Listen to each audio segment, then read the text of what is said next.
जी। करुणा भाई ने बहुत प्यार से शॉर्ट में थोड़ी बातें सुनाई। इनके पास खजाना तो बहुत है। आप सब बहनों और भाइयों को देख करके भले लौकिक में युगल रूप में आए हैं, लेकिन ईश्वरी नाते से तो हम यही कहेंगे, हमारे अति स्नेही और यज्ञ के रक्षक युगल मूरत सभी बहनें भाई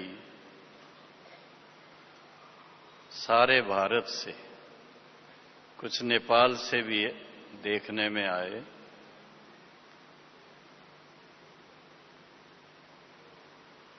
तो मैं थोड़ा सोच रहा था, मम्मा ने तो ज्ञान का फाउंडेशन हम लोगों का पक्का किया, बाबा ने सागर रूप में ज्ञान दिया, बड़ी दादियों ने हम सब की अच्छी तरह से परवरिश की, ज्ञान में परिपक्वता लाई। लेकिन बाबा को प्रत्यक्ष करने के निमित्त कौन है? कौन है? आप सभी पवित्र युगल मूरत बाबा को प्रत्यक्ष करने के निमित्त हैं।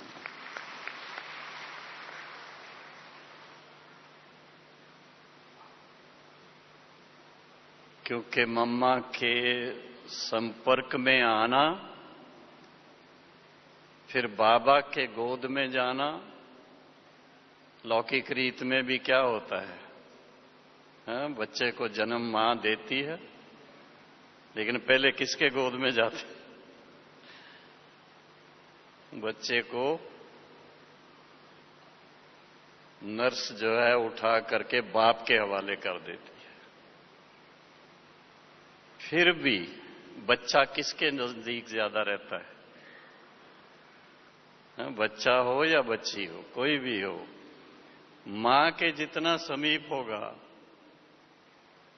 उतना पिता के समीप नहीं जाता है, डरता है।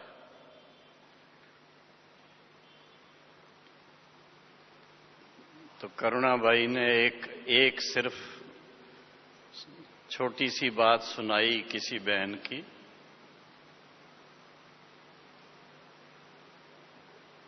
लेकिन मम्मा की बातें जो मैं थोड़ी इस बार इंग्लिश मैगजीन में थोड़ी शॉर्ट में बिगिनिंग के बारे में लिखा था, मैं फिर कहानी के रूप में आपको सुनाऊंगा। हमें सिर्फ 1 मास हुआ था, बॉम्बे की बात है ये, 1 मास हुआ था जब मम्मा, करुणा भाई के अलौकिक जन्म से पहले भी मम्मा बेंगलोर गई थी, बेंगलोर से पूना आई थी और पूना से फिर बॉम्बे आई थी। तो उनके निमित्त जो कोलाबा का सेंटर था, बॉम्बे कोलाबा का, वो चेंज हुआ था। उन दिनों में तो किराए पर ही होता था। तो नया जो सेंटर, वो जहां हमारी ड्यूटी थी नेवी के अंदर, उसके बिल्कुल पास में आ गया। और मम्मा उस समय नए स्थान पर 1 महीना रही थी। अब हम सिर्फ 1 महीना पहले ज्ञान में आए थे। आप सोचिए, 1 महीने में छोटी उम्र, 20 साल की उम्र कोई बड़ी नहीं होती है, तो ज्ञान को कितना समझ पाएंगे? कई शब्द ही समझ में नहीं आते थे। तो मम्मा ने हम जो सर्विस में थे भाइयों के कारण और बॉम्बे के दूर दूर से आने वाले भाई बहनों के कारण क्लास का टाइम रखा 5 से 6 शाम।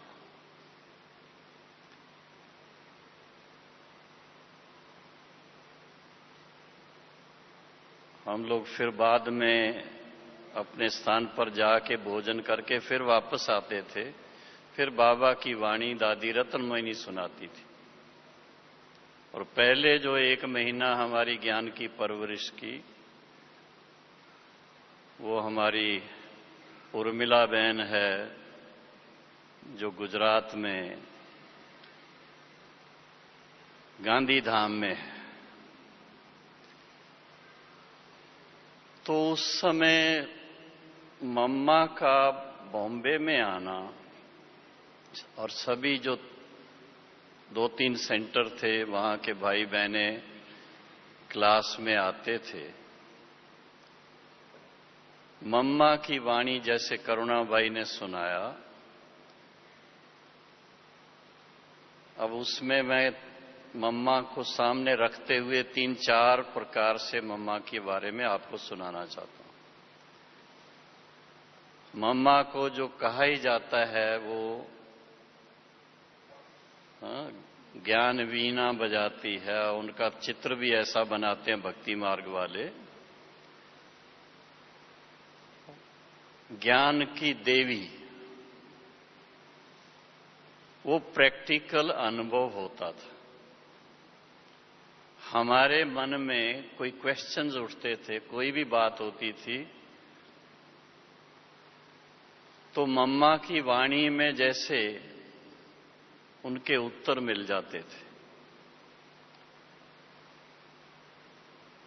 और मम्मा जिस समय मेडिटेशन कराती थी, दृष्टि देती थी, इतना इजी लगता था, एकदम जैसे वाइब्रेशन सारा चेंज हो जाए, प्रकंपन चेंज हो जाए और जैसे उड़ने की फीलिंग आए, वतन की तरफ हम उड़ रहे हैं जैसे, इतना सहज लगता था।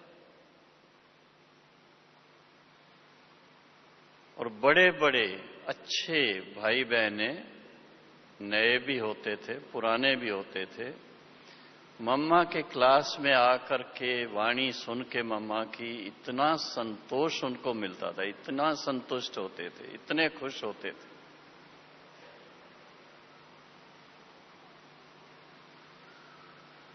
और एक आपको आश्चर्य ना लगे, क्योंकि अभी वो सिस्टम नहीं है, जो निश्चय बुद्धि बाबा के बच्चे बन जाते थे, तो निश्चय बुद्धि बाबा के बच्चों को फिर जब मम्मा टोली देती थी तो अधिकतर मम्मा से गले मिलते थे, बहुत प्यार मिलता था। अलौकिक मां का प्यार क्या है, वो उस समय जिस प्यार में आत्मा को इतना ऊंचाई में ले जाए और जो अंदर आत्मा को चाहिए सुकून देने वाला प्यार, वो मिलता था।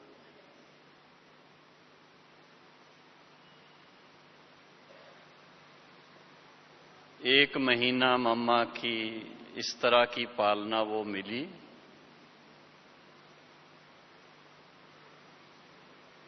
और उस समय बहुत जल्दी जैसे समीपता का अनुभव किया। और एक बार मुख से निकला भी ऐसे, मम्मा ने अपने थाली में से, जैसे आज भोग था, इसी तरह से मानो थाली में से गिट्टी एक बना के और बहुत प्यार से मुख में खिलाई।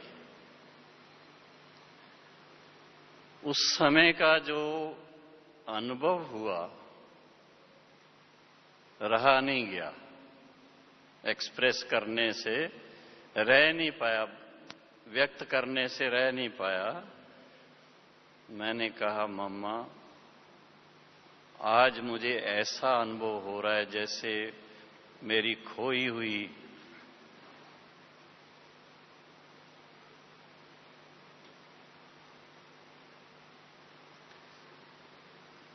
मम्मा ने फिर जवाब दिया, नहीं, ये तो अलौकिक संबंध है। मेरे को समझ में नहीं आया, लौकिक क्या लौकिक क्या।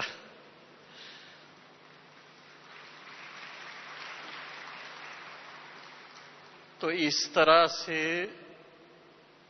पहली बार मतलब ऐसे अनुभव 1 महीने के अंदर मम्मा ने करवाए थे। उसके बाद तो हम जब मधुबन गए थे, क्योंकि बॉम्बे में या पूना में या बेंगलोर में या दूसरे स्थानों पर मम्मा जब जाती थी तो ऑफिशियल ड्रेस होती थी, उनकी साड़ी पहनती थी। लेकिन जब मम्मा मधुबन में आकर के रहती थी तो उस समय उनकी ड्रेस थोड़ी घरेलू हो जाती थी। पजामा और फ्रॉक ऊपर से और चुन्नी रखते थे। खैर, तो हम 6 महीने ज्ञान के बाद मधुबन आए थे बाबा से मिलने। वहां तो मम्मा की वाणी पूरी चलती थी, मतलब 45 मिनट्स हर दिन, और एक एक टॉपिक पे वाणी चलती थी बॉम्बे के अंदर। एक दिन कर्म अकर्म, जैसे करुणा भाई ने बताया, उसके ऊपर। एक दिन परमात्मा पिता का यथार्थ परिचय, सारी वाणी उसी के ऊपर। इतनी गहराई में मम्मा जाती थी। इसी तरह से फिर योग के ऊपर, सारी वाणी उसी के ऊपर। फिर विश्व की वर्तमान जो समस्याएं उनके ऊपर, ऐसे एक एक करके।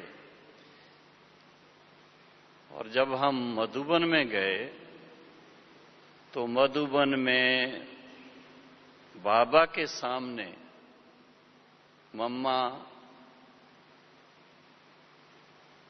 मम्मा का उस समय का स्वरूप देखा। बाबा के लिए उनको कितना रिस्पेक्ट था। क्लास में शुरू में मेडिटेशन कराना और उसके बाद मम्मा 10-15 मिनट वाणी सुनाती थी। फिर बाबा आते थे, फिर बाबा दृष्टि दे करके फिर बाबा की मुरली होती थी। और मम्मा जैसे संदली पर बैठे टर्न करके बाबा की वाणी बड़े ध्यान से सुनती थी। इतना मतलब एक आदर और बाबा के महावाक्यों की इतनी वैल्यू मम्मा को थी। उसके बाद तो फिर मम्मा के साथ, बाबा के साथ, मम्मा के रूम में बैठ करके चैम्बर में मिलना। कोई गीत सुना रहा है, कोई कविता सुना रहा है, घरेलू टाइप जैसे अपना मिलन होता है। और फिर बाबा मम्मा से गले मिलना, टोली खाना।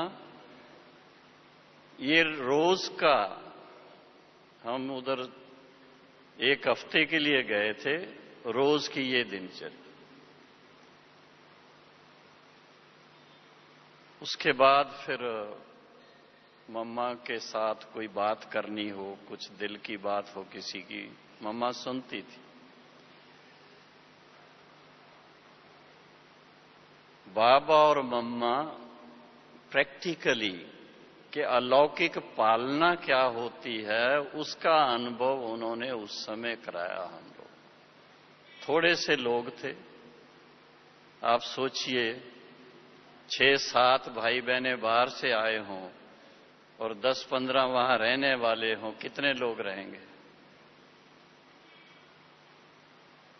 तो सुबह के टाइम क्लास के बाद वो बताया आपको कैसे टोली खिलाते थे, फिर पर्सनल किसी को बात करनी हो वो मिलने का, फिर बीच में थोड़ा कहीं हम लोग घूमने फिरने भी जाते थे। मम्मा हम लोगों को अपने साथ पिकनिक कराने के लिए, आप सोचिए थोड़ा, कुल्फी पिकनिक, बाहर जाकर के अनादरा पॉइंट पर बैठ करके रॉक पर बैठे, मम्मा ने दृष्टि दी, पहले थोड़ा ज्ञान की बात सुनाई, फिर एक एक को गले लगा के मुख में कुल्फी दे दी।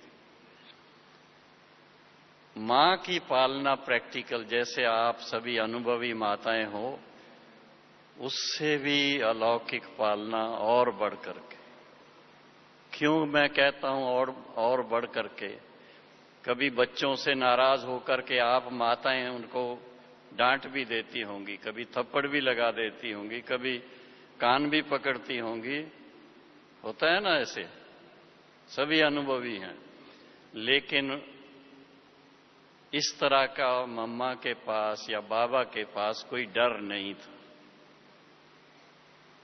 जो हैं जैसे हैं बाबा के हैं, ऐसा स्वीकार करके फिर मम्मा अलौकिक पालना करती, ताकि ज्ञानी तू आत्मा बने, योगी तू आत्मा बने, श्रेष्ठ आत्मा बने। होवनहार यही तो बाबा के बच्चे हैं जो सतयुगी प्रिंस और प्रिंसेस बनने वाले। ऐसी भावना से मम्मा की पालना मिलती थी। और शाम के टाइम खेलने का,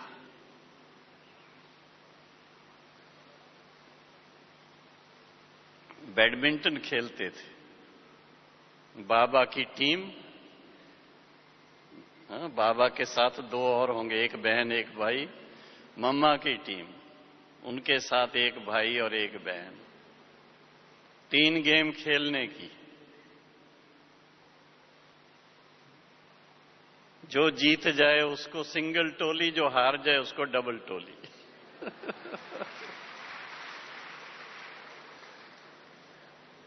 क्यों? ताकि उनमें ताकत बढ़े तो दूसरी बार जीते वो। तो ऐसी भावनाएं बाबा के साथ, मम्मा के साथ झूले पर बैठ के, बीच में बैठ करके झूला झूलने का।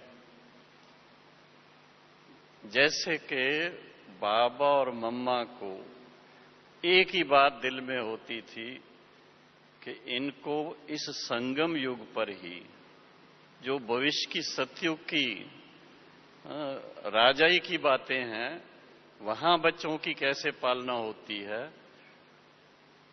प्रिंस प्रिंसेस कैसे रहते हैं, कैसे मां बाप के साथ उनका व्यवहार रहता है, वो प्रैक्टिकली इस तरह से।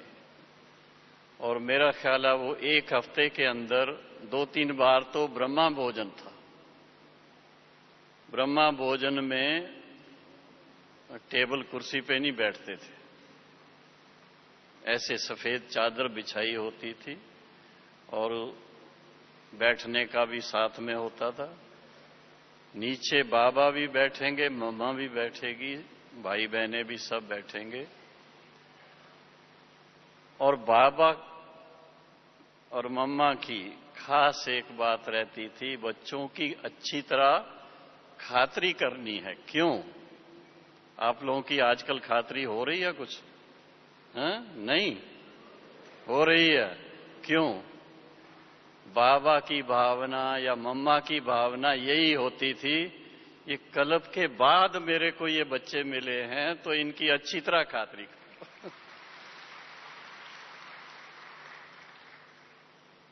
ऐसी भावनाएं लेकर के, लेकिन हमेशा जब टोली खिलाएंगे, अपनी थाली से खिलाएंगे, तो एक बात पक्की करते थे, दृष्टि देना।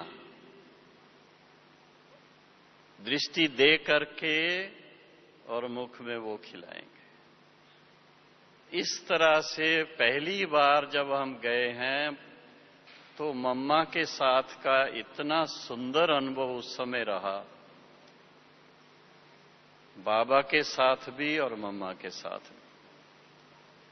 उसके बाद फिर हम बॉम्बे में सर्विस में ही थे। मम्मा का बॉम्बे में लगभग हर साल आना होता था, 1 महीना 1.5 महीना। तो अगली बार जब मम्मा आई उस समय अभी मैं दूसरी टॉपिक बीच में ला रहा हूं कि मम्मा ज्ञान की देवी है, वो कैसे उसने एक मुरलियों के द्वारा एक थोड़ा दूसरे ढंग से भी हमें कैसे इस बात में आगे बढ़ाया। एक निमंत्रण मिला था, एक कॉन्फ्रेंस थी, सेमिनार कहो कॉन्फ्रेंस कहो, बड़े बड़े स्कॉलर्स उसमें आने थे। बहनों को भी निमंत्रण था, लेकिन रात का टाइम था तो बहनों ने कहा मम्मा हम नहीं जाएंगे। तो लगभग 1 साल हो चुका था ज्ञान में मुझे। तो मम्मा ने कहा निर्वैर को भेज दो।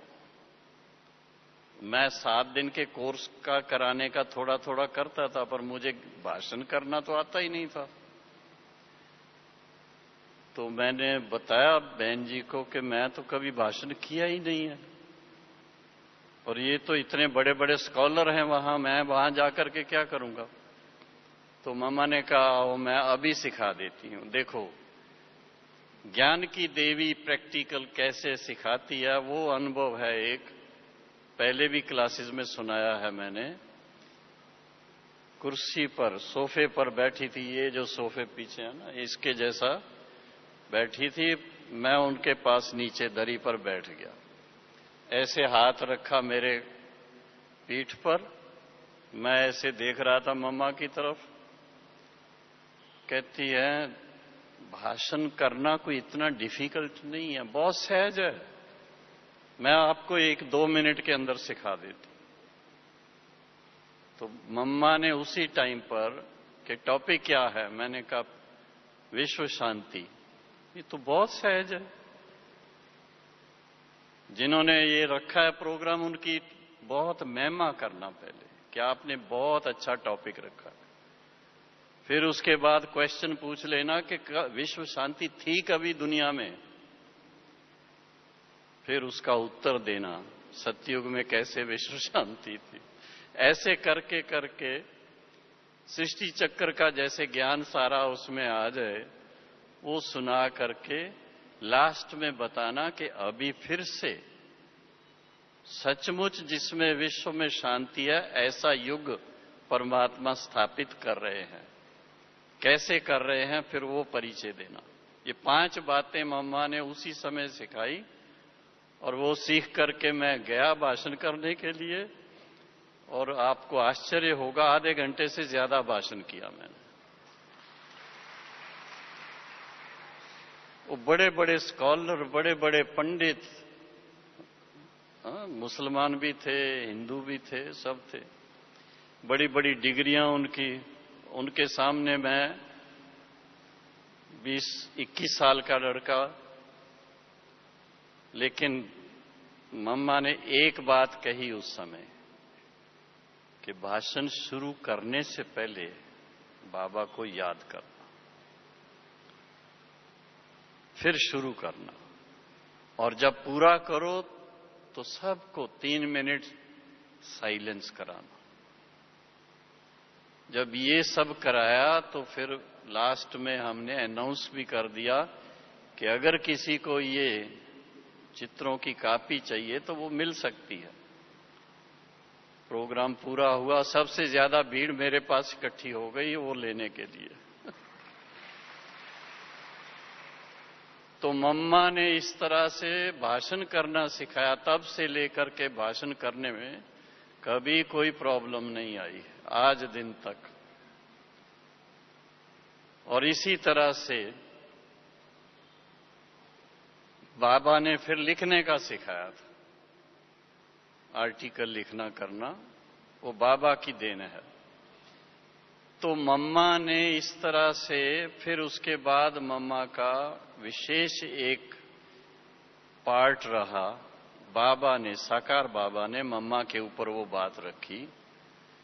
ये श्री लक्ष्मी श्री नारायण का चित्र पहले नहीं था। तो वही 1961 में मम्मा बॉम्बे में आई और उस समय नलिनी बहन जो घाटकुपर की हैं, उनके पिताजी काकूबाई, वो एक आर्टिस्ट को लेकर के आए और उस आर्टिस्ट से श्री लक्ष्मी नारायण का चित्र बनवाया। लेकिन वो चित्र एकदम एक्यूरेट बनना चाहिए। वो कैसे बने? वो प्रैक्टिकल देखा। शील इंदिरा दादी थी, ट्रांस मैसेंजर, ध्यान में जाती थी। तो मम्मा उसको उसी टाइम बिठाती थी और उसको दृष्टि दे करके भेजती थी। मम्मा कहती थी, मम्मा खुद तो कभी ट्रांस में नहीं गई है, लेकिन बाबा की याद की शक्ति से दूसरी बहनों को भेजती थी। तो शील इंदिरा दादी जाती थी ट्रांस में और फिर वहां श्री लक्ष्मी नारायण को देख करके फिर चित्र में क्या करेक्शन करनी वो आकर के बताती थी और मम्मा फिर उसके ऊपर समझा करके आर्टिस्ट को कहती थी, अब ये करेक्शन करके लाओ। इस कारण से मम्मा को एकदम एक्यूरेट चित्र बने। आप सोचिए, आप देख लो श्री लक्ष्मी नारायण का जो चित्र, जो ऊपर अगर आप मधुबन गए होंगे तो ट्रांसलाइट लगी हुई है वहां, ओरिजिनल चित्र का वो ट्रांसलाइट है। तो उसमें आपको कोई भी छोटी भी कोई गलती नहीं मिलेगी, चाहे वो पांव से लेकर के, पांव की उंगलियों में कौन से गहने पहनने हैं, उसके बाद साड़ी कैसी पहननी है, धोती कैसी पहननी है, फिर उसके ऊपर वो कमरबंद कैसा होना चाहिए, फिर गले के जितने भी हार हैं, बाहों के जितनी बातें हैं, वो सारी, ताज कैसा होना चाहिए, बिंदी कैसी होनी चाहिए, ये इतना सारी डिटेल में वो चित्र को एकदम परफेक्ट बनवाने में 3 मास लग गए थे। तो आप सोचिए, 3 मास बॉम्बे वालों को मम्मा की पालना मिले तो और क्या चाहिए। तो जो उस समय के भाई बहने ज्ञान में आए, वो पूरे पक्के, एकदम ब्राह्मण पक्के बने उस समय, और उसके फलस्वरूप नए सेंटर भी खुले थे बॉम्बे में। यही बात मम्मा ने, जब मम्मा के लिए 15 दिन का हम लोगों ने प्रोग्राम रखा बेंगलुरु में, विशेष प्रोग्राम, तो पेपर्स में पब्लिश की, जगदम्बा सरस्वती ऐसा। तो 15 दिन की भाषण में मम्मा हर रोज रात को मेरे से पूछती थी कि आज कोई गोल्डन अंडा मिला, माना कोई नई आत्मा निकले। और सचमुच मैं आपको बताऊं, जो उन 15 दिनों में जो आत्माएं जन्म लिए, जो पूरे साउथ इंडिया के जो आज सेवा कर रहे हैं, जो निमित्त आत्मा बन के सारे साउथ इंडिया की सेवा हुई। और विशेष हम कहते हैं, सारे साउथ इंडिया की सेवा मम्मा द्वारा शुरू हुआ और मम्मा से निकले हुई आत्माओं ने ही पूरे दक्षिण की सेवा की। ओम शांति। Thank you. अब इसके आगे आपको थोड़ा सा और सुनाएंगे।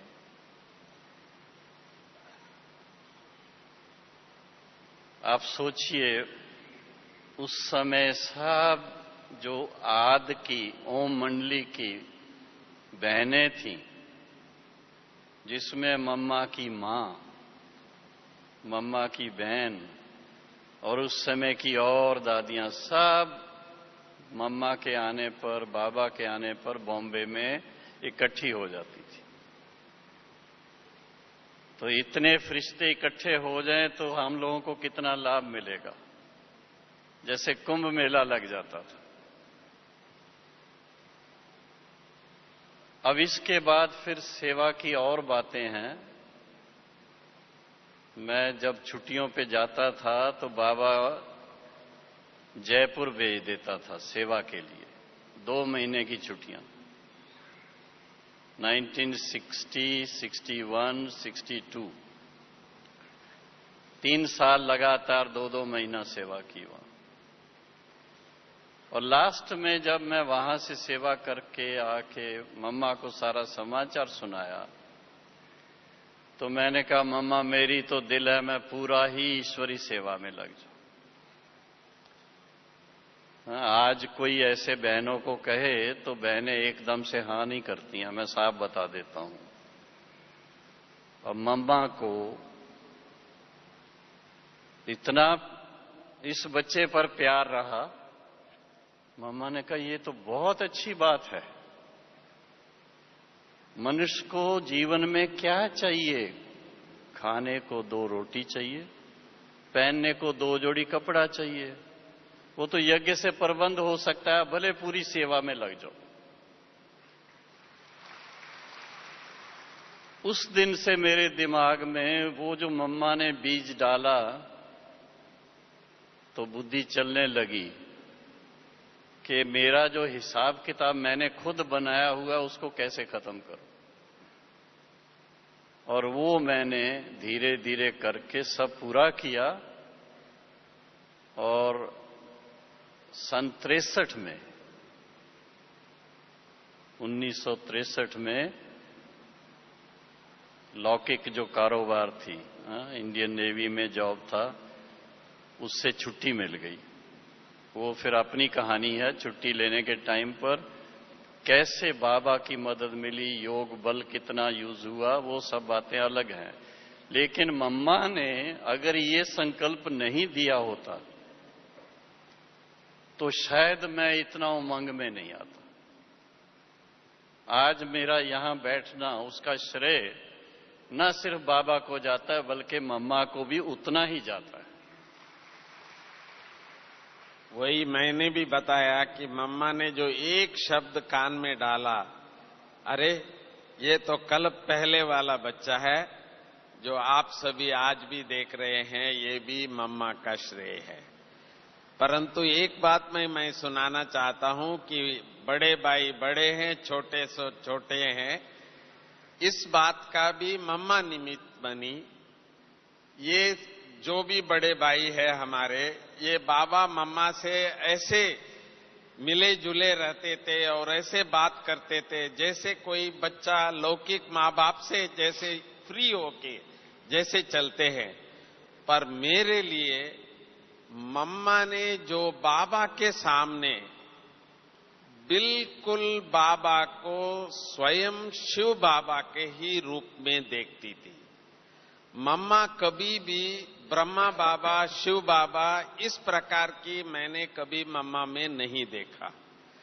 और वही संस्कार मेरे अंदर आ गई कि बाबा भगवान है, बाबा जैसे शिव बाबा ही है।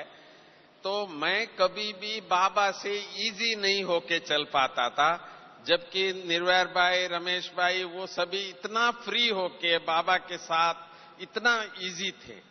तो मेरे लिए आखिर बाबा ने मुझे कह दिया, ये तो भगत है। आपको सिर्फ नहीं कहा, हम लोगों को भी कहा। बाबा कहता था शिव बाबा को ऊपर याद कर। तो हम कहते थे खाम का क्यों चक्कर में डालते। तो तब ये शब्द निकाले बाबा ने कि तुम भगत हो जैसे। हमने कहा भगत भी ठीक है, इसमें क्या हुआ, आपके तो इतने नजदीक। खैर, इसके बाद की कुछ 2-3 बातें हैं। और एक तो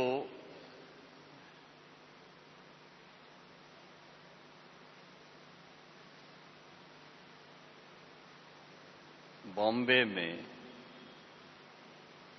सन 64 में पोप पॉल द सिक्स्थ, सुना है नाम आपने? पोप पॉल द सिक्स्थ, उनके आने का प्रोग्राम था और मम्मा उस समय बॉम्बे में थी। माना उस समय नहीं, उससे पहले थी। और विश्व किशोर दादा भी वहां थे।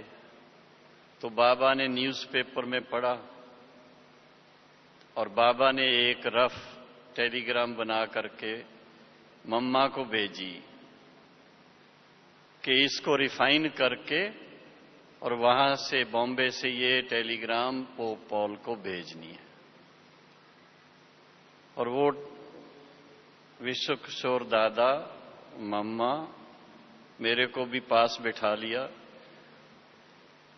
रात को लगभग मेरा ख्याल है 11:30 बज गए उसको फेयर करते हुए, फाइनल करते हुए।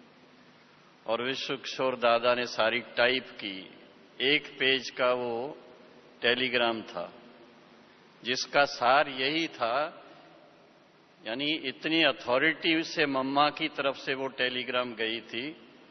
नहीं तो पोप के लिए लोग क्या कहते हैं वो आप जानते हो, कितनी रिस्पेक्ट, कितना उनके लिए झुकते हैं, कितना उनको मान देते हैं। तो बाबा की तरफ से जो टेलीग्राम आई थी उसमें बहुत अच्छे शब्दों में कि भारत में आपका स्वागत है, भारत परमात्मा की अवतरण भूमि है और इस समय परमात्मा का अवतरण हो चुका हुआ है।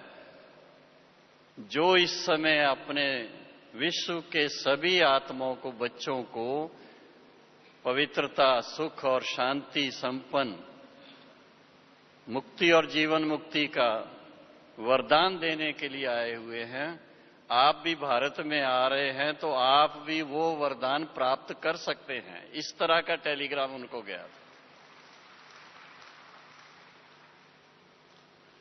ऐसी ऐसी बातें जब होती है ना, तो जब हम बड़ों के साथ रह करके कुछ करते हैं तो हमें भी उससे बहुत कुछ सीखने को भी मिलता है, उमंग भी मिलता है और एक नशा चढ़ता है कि हम किसी ऑर्डिनरी बाप के बच्चे नहीं हैं, सर्वशक्तिवान बाप के बच्चे हैं, ज्ञान सागर के बच्चे हैं। और हमारे पेरेंट्स कौन है, बाबा कौन है, मम्मा कौन है। और फिर इसी तरह से करुणाबाई ने आज याद दिलाया, 1964 में ही हमारी पहली एग्जीबिशन तैयार हुई थी बॉम्बे में, वर्ल्ड रिन्यूअल स्पिरिचुअल एग्जीबिशन, विश्व नवनिर्माण प्रदर्शनी। मम्मा ने वो प्रदर्शनी देखी थी और फिर और हम चित्र रिफाइन करने का कुछ सोचते थे तो कोलाबा सेंटर से मम्मा को रमेश भाई अपने साथ, जहां मम्मा ठहरी हुई थी वहां ले जा रहे थे, रमेश भाई के घर के पास। रमेश भाई के साथ मैं भी कार में था और पीछे की सीटों पर मम्मा और मम्मा के साथ उनकी देखभाल करने के लिए जमुना दादी थी, वो थे। तो रास्ते में एक एडवर्टाइजमेंट आई, जैसे ऑरेंज ड्रिंक हो, बोतल से वो ग्लास में आके भरती थी, नियॉन साइन था वो। जब ग्लास भर जाता था तो वो बोतल खाली हो जाती थी, फिर से वो रिपीट होती थी। तो रमेश भाई और मैं आपस में बात कर रहे थे कि ये तो बहुत अच्छी बात है, ये इसी तरह से है जैसे बाबा हम बच्चों को योग की शक्ति से इतना भरपूर करता है और फिर हम पूरा कल्प जो है वो हम धीरे धीरे धीरे धीरे अपनी शक्ति कम कर लेते हैं। तो इस तरह से कुछ हम लोग भी बनाए, इस तरह का मॉडल कोई। उसके बाद वो बैटरी चार्जिंग वाला मॉडल बना था। तो हमने जब देखा और आपस में बात कर रहे थे तो मैंने कहा, मम्मा आपने देखा वो सामने, इतना अच्छा ये एडवर्टाइजमेंट था। अब मम्मा ने तो ऐसी बात कही कि मेरे पांव के नीचे से धरती निकल जाए, ऐसी बात थी। आपको आश्चर्य होगा सुन करके। मम्मा कहती हैं कि जिस समय मम्मा को क्लास में दृष्टि देनी हो या वाणी सुनानी हो, उस समय मम्मा इस धरती पर होती है, नहीं तो मम्मा वतन में बाबा के पास होती है। अब आप सुनो, इतनी ऊंची स्थिति वाली मम्मा, इतना संसार से डिटैच होना, ये कोई एक दिन की बात नहीं। ये जब मम्मा यज्ञ में समर्पित हुई है, उस दिन से उनकी ये स्थिति बनी थी। आपको शायद पता है कि मम्मा को ओवरनाइट डिसाइड करना था, एंगेजमेंट हो रखी थी। अब आप सोचना थोड़ा, बहनें जानती हैं, एक बार मंगनी हो जाए तो क्या होता है, फिर उसको तोड़ना कितना मुश्किल होता है। आद मध्य अंत सोचते हैं। बाबा ने उनको कहा, राधे, ओम राधे, अगर विश्व की महारानी बनना है तो ये आपको इस तरह से करना है। तो मम्मा ने कहा, मुझे एक दिन सोचने के लिए दीजिए। और मम्मा ने सोच करके, अच्छी तरह सोच करके, और ये डिसीजन लिया था कि मम्मा यज्ञ में पूरा समर्पित होंगी, और वो रिश्ता खत्म। तब बाबा ने मम्मा को मम्मा का टाइटल दिया था, तभी से लेकर के। और आप सोचिए, 18 साल की बहन, मैं बहन कह रहा हूं अभी, मम्मा नहीं कह रहा हूं, 18 साल की बहन, और उसको बाबा उस समय जो ट्रस्ट बनाया उसका हेड बना दे, कितनी बड़ी बात है। वो जानी जाननहार जानता था, और तब से लेके मम्मा को मम्मा का टाइटल मिला। और मम्मा ने फिर अपना पार्ट जिस तरह से बजाया, जो एक आइडियल, एक आदर्श ब्रह्मा कुमारी होनी चाहिए, आदर्श मां होनी चाहिए, आदर्श शिक्षिका होनी चाहिए, वो प्रैक्टिकल मम्मा ने अपने जीवन में करके दिखाया। और आज का दिन खास हम सबके लिए ये बड़ा ही उमंग का दिन होता है कि मम्मा अपनी संपूर्ण स्थिति को प्राप्त करके 1965 में आज के दिन संपूर्ण हो गई। भले उम्र उनकी उतनी ज्यादा नहीं थी उस समय, मेरा ख्याल है 47 थी, 47, लेकिन 47 ईयर्स में भी कितना कार्य किया उन्होंने। और सबसे बड़ी बात तो ये है, बहनें सब जानती हैं, एक घर में 4 बहनें भी इकट्ठी रहना मुश्किल होता है मुश्किल या नहीं। लेकिन मम्मा ने 350, भाई कम थे, अधिकतर बहनें, छोटी उम्र वाली भी, बड़ी उम्र वाली भी, माताएं भी, सबको इतना प्यार से, ज्ञान से योग युक्त होकर के ऐसा बाबा के गले लगा के सबको रखा, जो सभी ने दिल से मम्मा को स्वीकार किया। सचमुच ये न सिर्फ हमारी मम्मा है, सारे विश्व की मम्मा है, विश्व की मां है। ओम शांति, ओम शांति, ओम शांति।